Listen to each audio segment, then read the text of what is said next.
ខ្លះដែលកំពុងនៅត្រីមាសទី1ដែលនៅអាយុគាត់ពី11សប្តាហ៍រហូតដល់13សប្តាហ៍6ថ្ងៃថ្ងៃនេះដែរខ្ញុំចង់ចែករំលែកទៅដល់ម៉ាក់ទាក់ទងទៅនឹងជំងឺ Preeclampsia ឬជំងឺ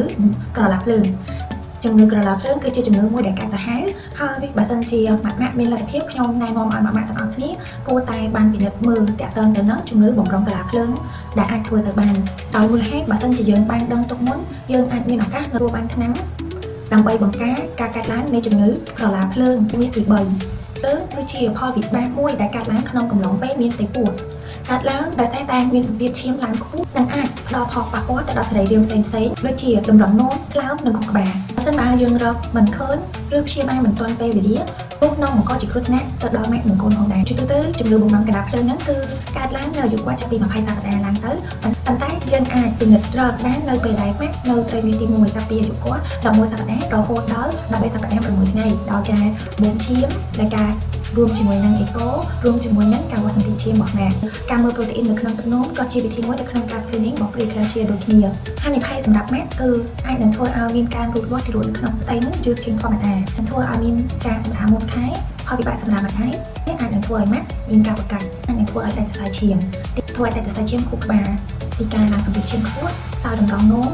ខ្សោយថ្លើមអូឈាមធ្ងន់ធ្ងរដល់ទីរួចវិញអាចនឹងធ្វើឲ្យគាត់នឹងលូតលាស់នៅក្នុងផ្ទៃយឺតជាងធម្មតាហើយជំរុញឲ្យមានការសម្រាមគ្រប់ខែបើសិនជាក្នុងករណីដែលធ្ងន់នឹងអាចនឹងធ្វើឲ្យបាត់បង់ជីវិតបានដែរដល់ការការពារគឺទី1ទៅពិនិត្យផ្ទៃពោះឲ្យបានទៀងទាត់តាមណាធ្វើការ screening នៅអាយុគាត់11សប្តាហ៍រហូតដល់13សប្តាហ៍6ថ្ងៃនេះឯងបើសិនជាមានជំងឺប្រចាំកាយត្រូវតែគ្រប់គ្រងជំងឺប្រចាំកាយនោះឲ្យបានល្អបានត្រឹមត្រូវគ្រប់គ្រាន់ឲ្យបានខុស5ក្រុមអ្នកដែលគាត់មានហានិភ័យការបំរុងកណ្ដាលភ្លើងហ្នឹងគួរតែទៅពិគ្រោះជាមួយនឹងគ្រូពេទ្យជំនាញដើម្បីធ្វើការពិភាក្សាក្នុងការផ្ដល់ថ្នាំញ៉ាំដើម្បីកាត់បន្ថយហានិភ័យនៅពេលដែលអូនកាន់តែធំទៅហើយក៏ជួយឲ្យគាត់ហ្នឹងសម្រាប់គ្រប់ខែទីក្រុមទៅជាចុងក្រោយខ្ញុំលើកទឹកចិត្តឲ្យម៉ាក់ទាំងអស់គ្នាដែលតាមដានផ្ទៃពោះតាមណាត់ជាមួយនឹងគ្រូពេទ្យជំនាញដើម្បីទទួលបានផែនការក្នុងការ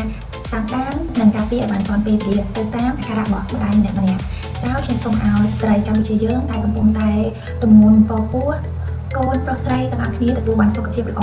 ទាំងម៉ាក់ទាំងកូនសម្រាប់មកជោគជ័យសុខភាពល្អទាំងអស់គ្នាជាកថាវីដេអូនេះមានប្រយោជន៍ទៅដល់ម៉ាក់ដទៃសូមជួយចុច like និង share ដើម្បីជាកម្លាំងចិត្តដល់ខ្ញុំផងណាអរគុណជួបគ្នានៅវីដេអូក្រោយបាយបាយអូតែកុំភ្លេចម៉ាក់ដែរចាំប្រូនlạiដល់ណាកុំភ្លេចនំ cookie ផ្ដែម Linus មានដុតជារៀងរាល់ថ្ងៃលក់ជារៀងរាល់ថ្ងៃ